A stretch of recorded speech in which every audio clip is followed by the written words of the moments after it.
Thank you, Carol. We are now going to queue up our presentation, video presentation, and that's going to play. After that, it's going to play continuously. We're going to leave the floor open for anyone who would like to share remembrance of Andrew.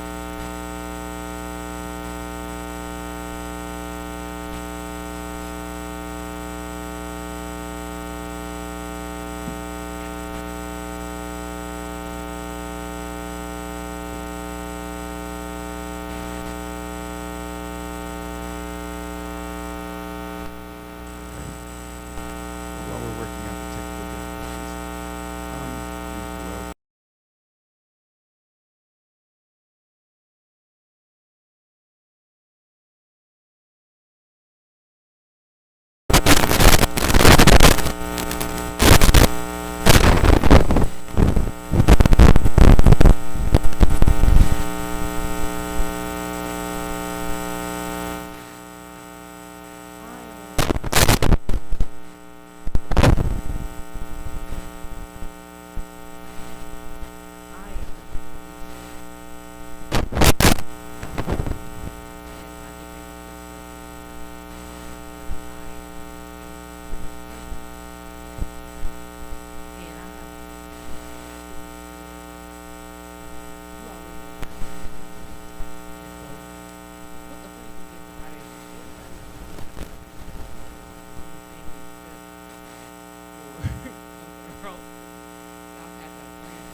Always the person that just touched your life.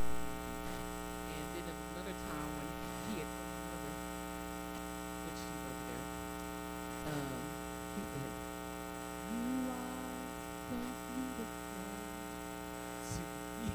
I mean, Andrew was a trip. So, and he always had the latest technology, you know what I'm saying? He had the sound canceling ear, you know, he had all the technologically things that, you know, we didn't know how to use, but he kept up with everything, and he took wonderful, beautiful pictures. Beautiful pictures. I hope you have a lot of them to show. And that's, he is very loved. We loved Andrew. And we're going to miss him, but he's always going to be in our memories. Our little random cousin.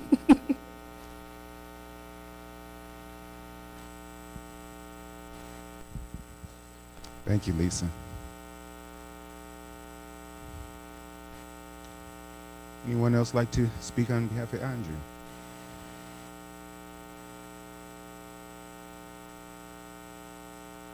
Oh, here we have the sister. I will share some of my, oh, come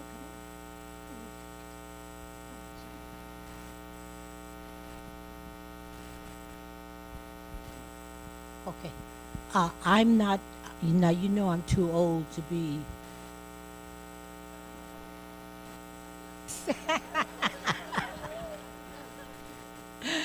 You know I'm too old to have an experience with Andrew.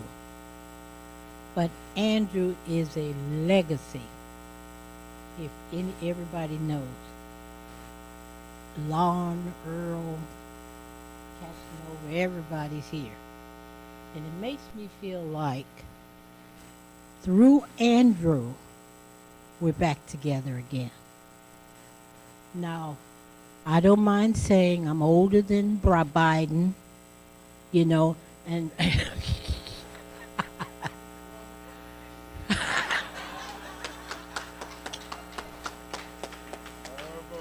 well, listen, if you went to Shiloh School with all of these folks, fathers and sisters, we thought we could be president. Okay, so don't say that. You might see me there, but But I just want to say I did meet Andrew a couple of times when Sandra was here, and we had a couple of other occasions, and we we were a family, and we still are a family. And when I say to all the young people that are here, please know that you are a legacy. If you could have been with us uh, going to Shiloh School in Chicago, who said, oh boy? No, we our great grandparents and grandparents made a big sacrifice so we could have wonderful young people like Andrew. So I'm just saying, while I did not know him personally or met him on a few occasions, I just want you to know that he represents a legacy of wonderful people. I had a bad experience, because at Shiloh, because we had the most kids in the school. Now you know that we struggled paying that tuition. And one lady had the nerve to say if they didn't have all those kids, they wouldn't be struggling. But you know what? If we all were in a room together, nobody else could get in there. Because the legacy and what our parents built, what Earl brought to us through Andrew, is more than anybody could ever appreciate. Okay? And so I'm an educator, and I always talk to young people. Andrew is a legacy, and Andrew represents a whole host of loving, kind, and great grandmothers who really prayed hard for us to be where we are. When they talk about Biden being too old, I say, well, wait a minute, what happened to me? But it's the grace of God. And it's the grace of God that we can look back and see these wonderful, wonderful people, and I'm going to sit down, but I just want to thank the Hudson family and the Smiths family, and I mean, we just loved one another, and we still do. And so thank you, Andrew.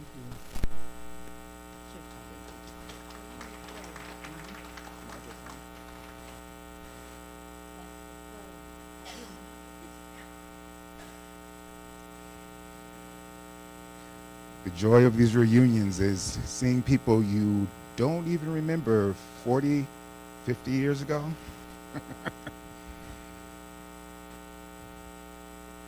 Why you gotta go there, Cynthia?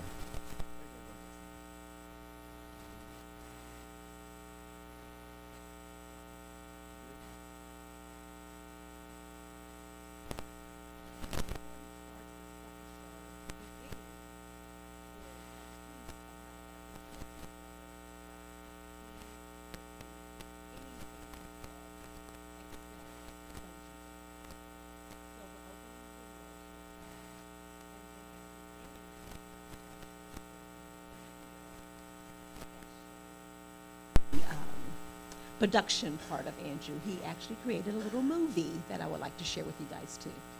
Enjoy.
Sometimes the devil likes to insert himself in our celebrations. But that's not the end of the story. Assume if you can't hear me on this, I'll use my outside voice. Carolyn knows what that is like. Andrew. Andrew is hard to place because Andrew was an appendage to our Boo Crew. Carolyn, Junebug, Sherry, Brenda, Stephen, myself, Cassandra, Ulysses. We had all set of bikes. We ran together, and we would let Lisa and her brother come and hang out when they visited now and then. But we had grown together. We had lived at various times in each other's homes together, and we were a close-knit team. Then Aunt Mary and Uncle Earl produced something. Now, I was about to enter high school, so I think I understood the difference between the arrival of a child and a stork delivery. Maybe some of my siblings didn't quite understand that, and we had this curiosity, and they christened him Andrew. Andrew is truly a child of his mother and father.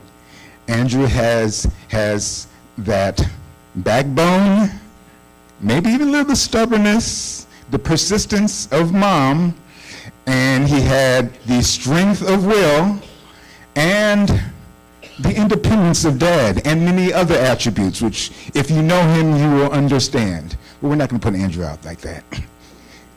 But Andrew came along, and Andrew added himself to the clan quietly, softly.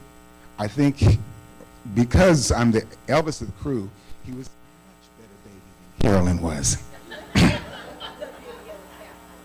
You just back on? You trying to shut me down now? Yes. Okay, well Carolyn's sitting me saying I can't talk about her. Nonetheless, and Andrew, in his own soft way, added to the family. His love, his care, his compassion for everyone who he met. And the reason why most of you are here is because you had a piece of him in your life, interaction with him. You got to know, and you got to see the legacy of Andrew. And because Carolyn's still giving me the dirty eye, I'm going to stop there, but I'm not done. We'll continue on with the video.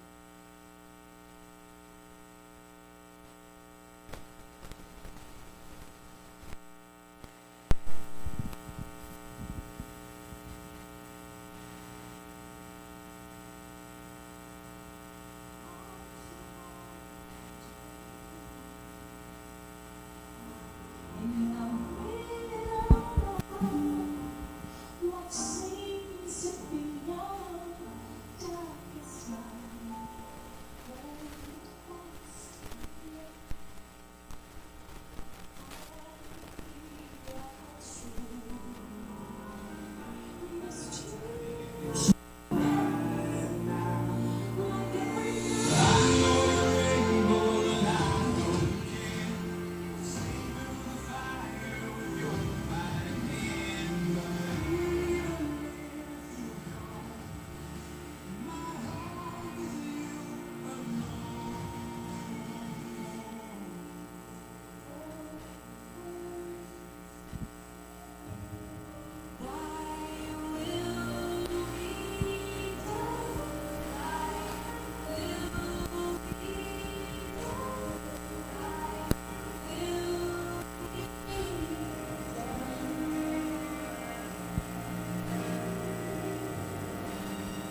Yeah, you're gonna be okay.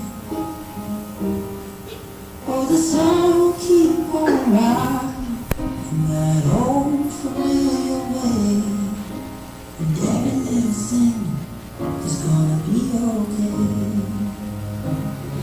I will carry you through the night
Thank you, Andrew, and Hudson Productions. I assume there'll be more productions to come and memories.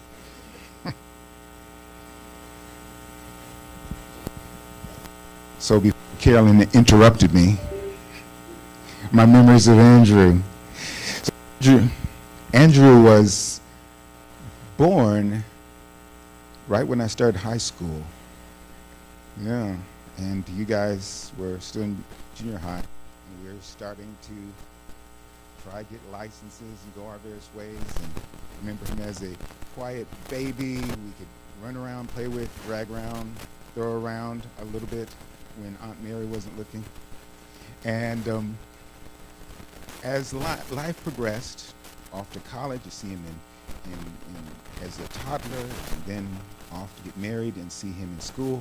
I didn't have the opportunity to spend a lot of time with Andrew in the intervening years. But when we did get to see him, I got to talk to him and get to converse with him and see what kind of young man has this gentleman grown to be. And I was struck by his compassion, his caring for everyone. He wanted to know that everybody else was okay. Always wanted to know everybody else was okay. And that left very little thought for himself. He's willing to serve, willing to help. And that struck me. Also, talking to him about what he wanted to do in life. He was a hard worker, and he wanted to set his mind to something. He was determined, often whether parents or family agreed or not. But that served him well. So when I get to find out just maybe a year and a half or so ago that he's suffering from sickness, and we gone checking in with the family in Phoenix, we sent messages to talk to him, encouragement, and the feedback I always got was about how calm, how accepting and strong he was through his sickness. Each bout of treatment might knock him down, but it didn't knock him out. Each bout of treatment might be a short-term discouragement, but this man was so full of sunshine that would burst forth again. Even though I didn't get to talk to Andrew very often, he was a testimony to me. And for those of you who were able to see him in later years of life or talk to him, I believe he was testimony to you as well. So today, we gather as we have done for those of us who've lived for a while. We've seen a lot of these funerals, celebrations of life.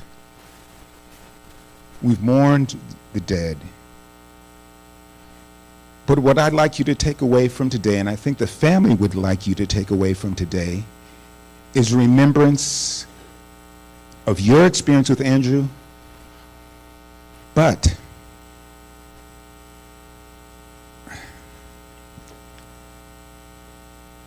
a renewal of your vow to live a good life. And for this family, that means a Christian life. That means giving your heart to Christ. That means having him in your heart and guiding your decisions and living according to his will, so that you can one day join him and meet him when we're taken up in the air. So Carolyn, I think, food is ready to serve. Are they going to serve themselves, or are you going to serve every table?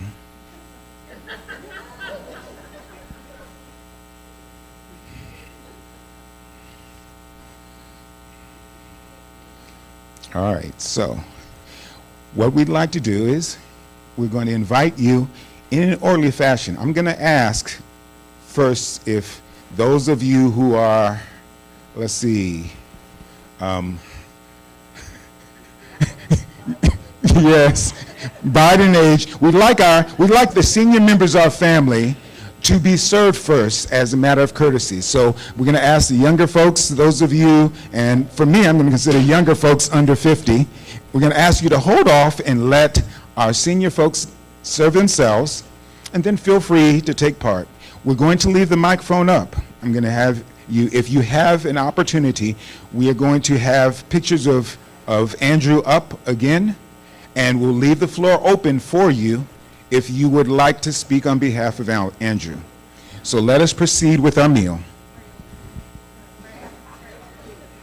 Okay. I'm going to ask everybody to pause again because we've had some additional guests and some of my cousins don't have their hearing aids up. So I will pray again for the food. Shall we bow our heads? Father in heaven, we thank you. We thank you for the blessings of life, and we thank you for this food you prepared for us. Nourish, strengthen our minds and our bodies that we may again do your will. Amen.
May I have your attention, please?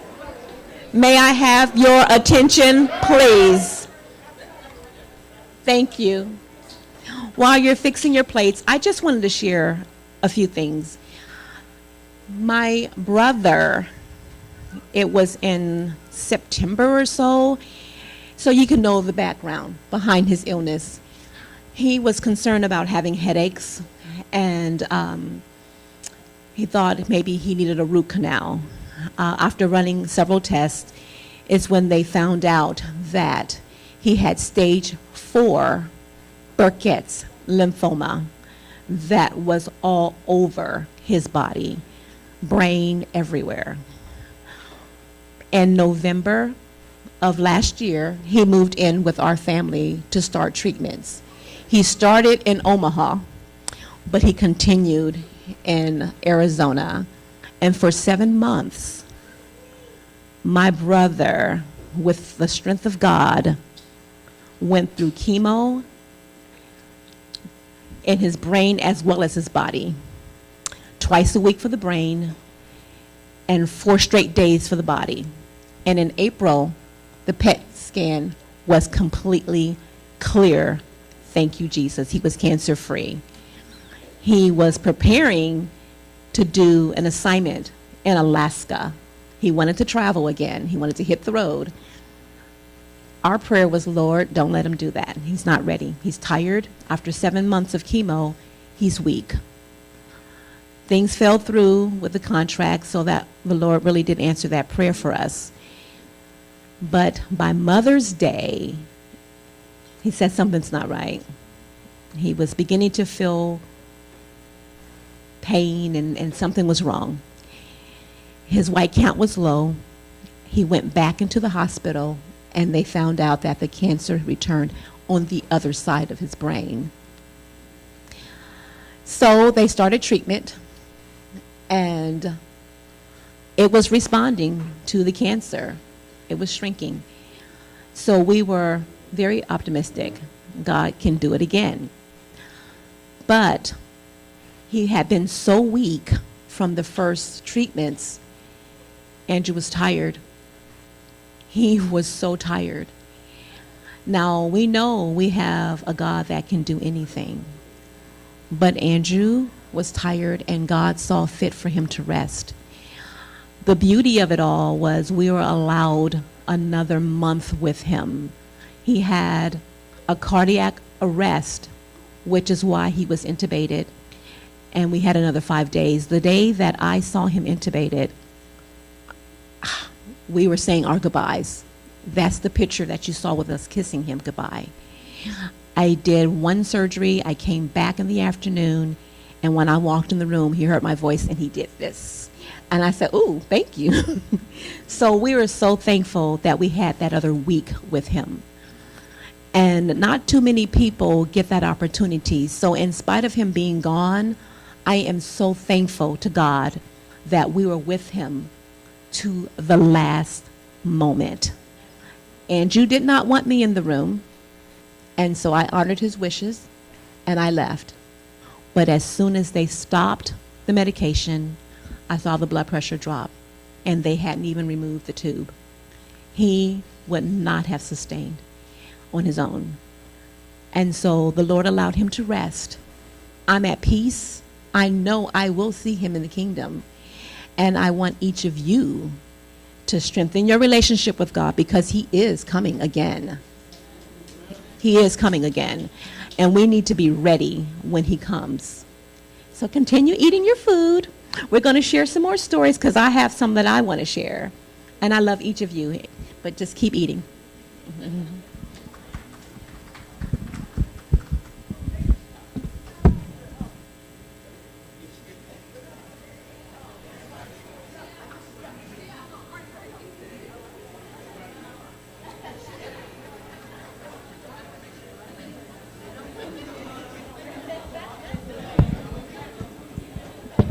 So I see those seasoned individuals that have chosen to eat.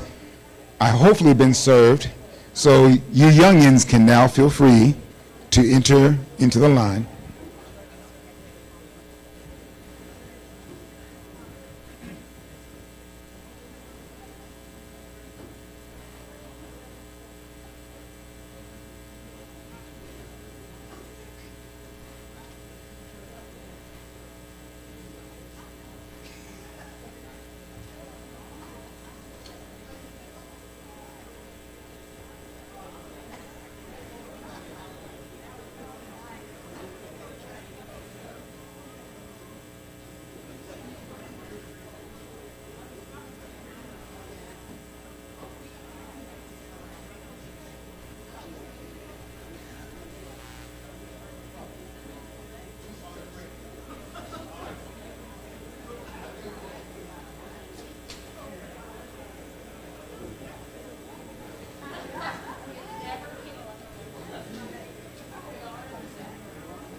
Hello, hello. I know you're going to get tired of me, but there are a few things that I want to share with you about my brother. And and then we're going to stop the streaming after prayer and running the photos one more time. All three of us have been contractors all over this country. My brother Alex and I have stopped, and we're now in Phoenix. But Andrew was all over. And one of the things that he did that will never, ever leave my mind, he loved to surprise people. He was in Vermont on contract, and I knew that he was unhappy with the contract, but he was praying to the Lord to help him get it done. 13 weeks, 65 working days, clock out, leave. So one day after work, I was walking to my car, and as I entered the parking lot, I was about to actually get into the car, and I heard someone say, "Miss Luckett." And I turned around, and it was my brother Andrew, who should have been in Vermont. And I was screaming so loud in that parking lot. Now, the concern about the scream is there are certain areas of that hospital that are very unsafe because it's the city hospital, and we used to call it the rape wall. And so people were looking around wondering if I was okay. But when they saw me hugging and laughing with my brother, they were like, okay, she's fine. I'm like, oh my gosh, it's so good to see you. Wait a minute, what are you doing here? So he said I couldn't take it any longer, and I decided to just come to Arizona and spend some time with my family before I head off to Omaha. Another time that Andrew surprised all of us, we had a cousins weekend in Sacramento with our auntie Cynthia, and it may have been about 10 of us that flew out. My husband did say that he felt suspicious about Andrew's questions about the timing of all of our flights, but I didn't pick up on it. So Dot came in about 10, I arrived about 10:30, Lisa came in the next day, but we were all about 20, 30 minutes apart. And when we were about to go, we looked, and there was Andrew in the airport. So we're all screaming and yelling and so excited about seeing him. Andrew is tremendously missed. And actually, I should have had him put his own slideshow together before he, but he was our photographer. He did everything techie. My son, of course, has taken over that area as far as techs go, but I loved him. He was my first child. I was only 12 when he was born, but he was my practice child, and I'm going to miss him. So just keep us in prayer. Today's a good day, but I have had moments, and I'm going to have moments. So please don't stop praying for us. And right now, with my mom's mental state, it's like I'm mom and sister. She's asked once about him, and I think she senses that he's gone. So pray for her as well. I love each of you. We're going to have closing prayer so we can stop the streaming, and we're going to run the video one more time, but just feel free to keep eating and socializing. I'm loving this. It's like a reunion. We're preparing for heaven when we have that reunion in the sky.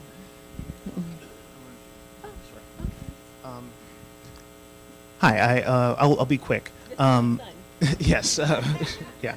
Uh, um, I just wanted to say a couple of things about Andrew. One, I guess Rodney already mentioned, I guess, him taking on the qualities of both his father and mother, and wanted to put emphasis on the fact that he had his father's charisma, and he didn't meet a stranger anywhere. And Andrew, I tried to convey it as well in the obituary that he met people, and everyone was just welcomed with open arms. He didn't hold any reservations towards anyone, and I remember would always ask him questions about, well, why did you go to this particular place, or where did you get this from? And he was just like, oh, it's from my friend, with no explanation or for how he learned about it, any particular thing, or he had trips to Australia and to Europe. He met people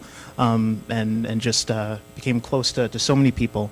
And the other thing that I wanted to mention is, and we tried to convey it through the slides, is that he was a true artist. He had a lot of talent from a young age, and it was I know it was an inspiration to me.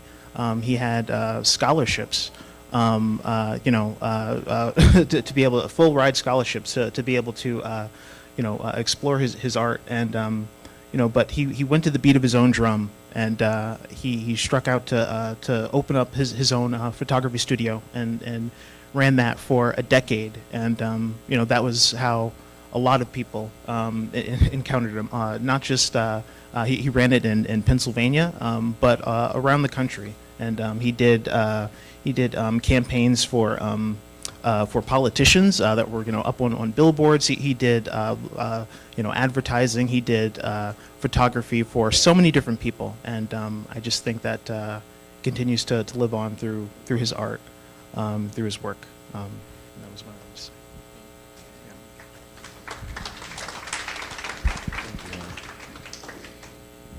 So for the benefit of those who are family and friends who are streamed, if you'd like to say one more thing, we're going to leave the door open. I'll bring you the microphone before we pray, just by raising of hands. No need to get up. There you go. I'm Tasia. I'm Andrew's oldest niece. I met Andrew when I was like 8, I think. My granddad came and kidnapped us and brought us back to Huntsville.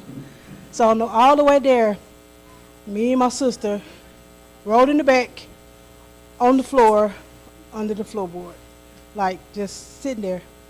When we came to Huntsville, he had his room, he let us do whatever we wanted to do. Because he's like, oh, these my little nieces, so they can do what they want to do. So we tore his room up, he just come behind us, clean it up.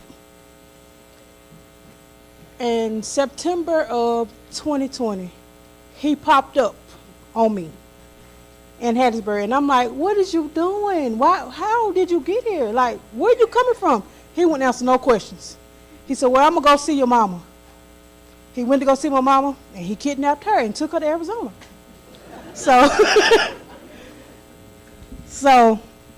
I'm going to miss him. Like, even though he was going through whatever he was going through, he always would send me a text and say, how are you doing? Yeah, he did. He loved all of us. And I have my moments. I haven't cried. Every time I think about him, I just laugh and smile and be like, okay. The last conversation we had, he said, Tasia, I will see you in June. He got us here. That's all I can say. So, that's it. Thank you, Tasia. Anyone else would like to share memory of Andrew? Karen?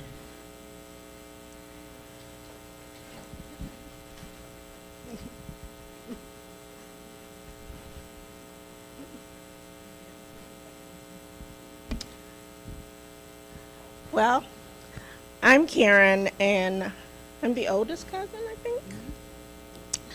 And Andrew was always a joy, always such a good person, compassionate. We spoke all the time. He was a shopper. I'm a shopper. Um, he loved cars. I love cars. So we had a lot in common. But while Andrew was in the hospital, he kept saying, I talked to him on the phone, and he said, I sent you a package.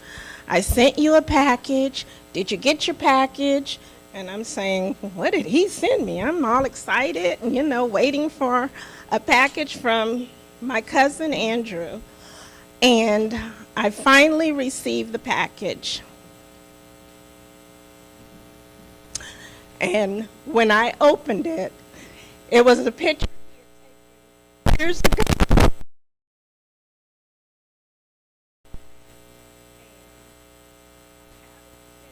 Next to the sofa.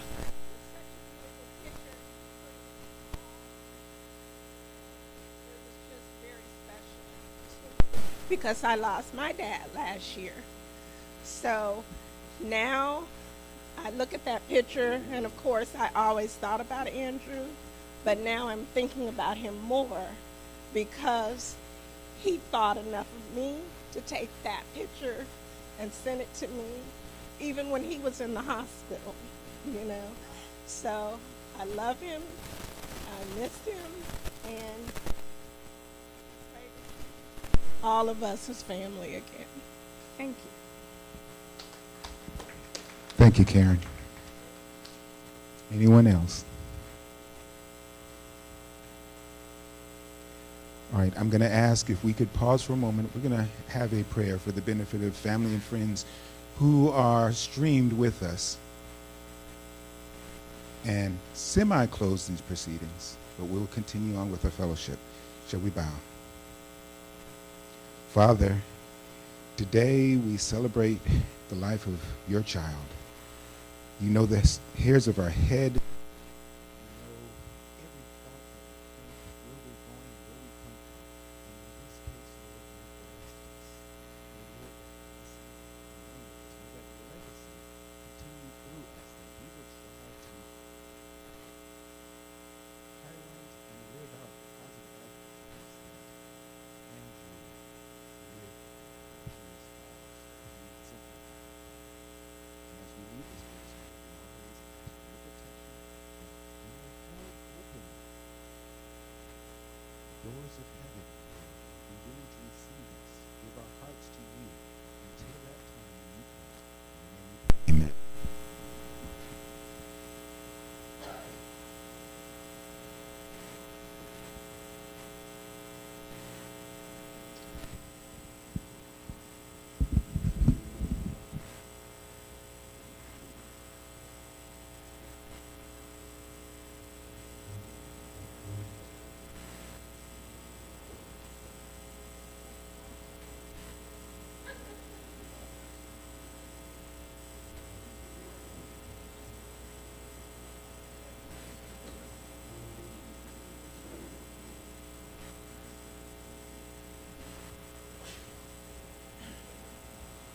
So family, also we want to alert you to the fact that there is cake there, and I don't think they're going to take it with them back to Phoenix.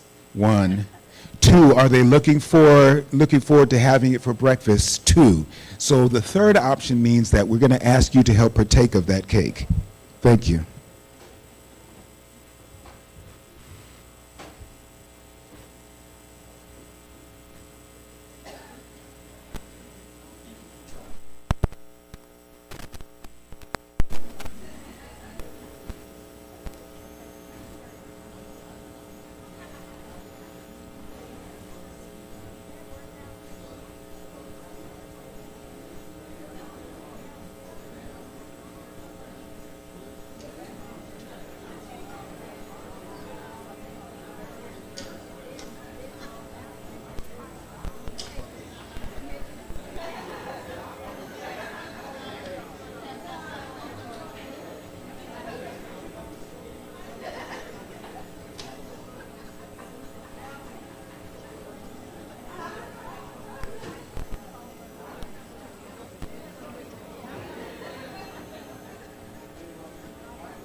No, we're good. All right. Do you have anything you want to say to friends or family watching at home? I told them to have my name. All right. Let's go.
Today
We're gonna be okay.